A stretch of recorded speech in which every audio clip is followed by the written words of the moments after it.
And again he entered Capernaum, and And again he entered Capernaum. After some days, and it was heard that he was in the house. Immediately many gathered together, so there was no longer room to receive him, not even near the door. And he preached the word to them. And they came to him, bringing a paralytic who was carried by 4 men. And when they could not come near him because of the crowd, they uncovered the roof where he was. So when they had broken through, they let down the bed which the paralytic was lying. And when Jesus saw their faith, he said to the paralytic, "Son, your sins are forgiven you." And some of the scribes were sitting there and reasoning in their hearts, "Why does this man speak blasphemies like this? Who can forgive sins but God alone?" And immediately, when Jesus perceived in his spirit that they were reasoning thus with themselves, he said to them, "Why do you reason about these things in your hearts? Which is easier to say to the paralytic, 'Your sins are forgiven you,' or say, 'Arise, take up your bed and walk'? But that you may know that the Son of Man has power on earth to forgive sins."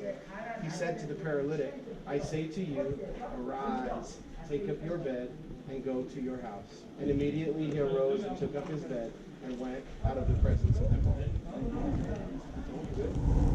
Look at it, they did a great job, guys. They break all the rules. But I want to tell you, this white stone, the white stone is actually built after the Byzantine time. Byzantine was 4th century until 7th century, very easy. 4th century until 638 when the Muslims conquered Islam. So they built many churches. Also the Jewish built synagogue here. Okay? Because the synagogue at the time of Christ was under this level. So it was here, smaller one, they built much bigger one, and this is the synagogue. Now, I want to talk a little about the synagogue because we will not have another, you will have another option to be in synagogue, but look at the building and tell me which way they used to pray. Yeah, it looks like this. Over there. Who else? Which way? Yeah, over there. Over there. Face to Jerusalem.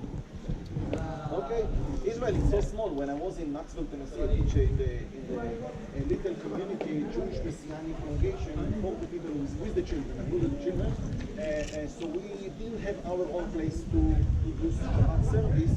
So we received, actually, we hired free in Knoxville, from Knoxville Christian Center, big church, the little chapel for the children, to gathering on Shabbat, and they gathering on Sunday. So we stay there, but the problem is that every Sunday, every Shabbat when we can, we want to pray to Israel. Israel is so small, Jerusalem much smaller, so all the setup of the chapel of the children was faced to Hawaii.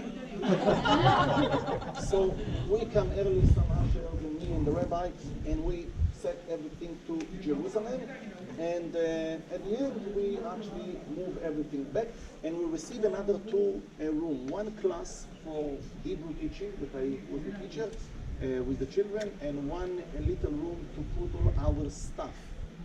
So we receive one room for all the week, and the other 2 places to do the service and everything. And what is the stuff, like Oneg Shabbat, little cake, you know, the soft drink, coffee, everything. And also, the main place was, the main meal was Holy Ark. Like in the synagogue, you have Holy Ark. At the church, big church, no Holy Ark. We need Holy Ark. The Jewish, every synagogue that you have, you need Holy Ark. What you have in the Holy Ark? 5 books of Moses.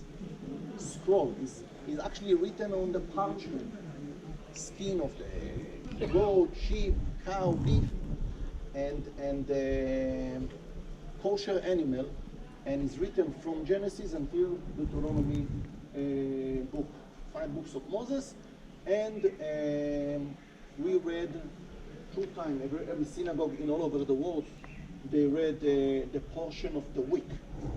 And soon I will tell you where it starts, but we, every Shabbat, read part of the holy, of 5 books of Moses, and all the year we cover all the book. Actually, we